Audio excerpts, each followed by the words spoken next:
Assalamualaikum warahmatullahi wabarakatuh. Kembali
warna ini nggak usah.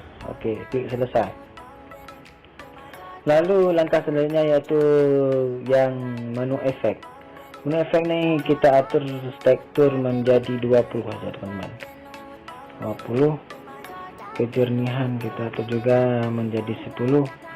Saya gabung nggak usah. Lalu kita klik pertajamkan. Di pertajamkan ini kita menajamkan menjadi 10 aja teman-teman, agar foto kalian lebih tajam gitu ya. Dan pengurangan noise ini juga perlu kita atur menjadi 10 aja teman-teman. Oke, lihatlah perbedaannya teman-teman. Lihat perbedaannya dan oke.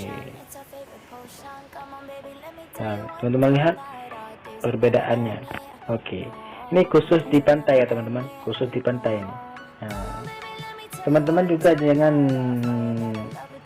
berpatokan ya dengan filter ini. Kalau sesuai dengan teman-teman lakukanlah. Nah, hanya ini video dari saya. Jangan lupa tinggalkan jejak, klik tombol subscribe dan lonceng dan like dan share kepada teman-teman kalian, dan silakan komen. Oke. Assalamualaikum warahmatullahi wabarakatuh.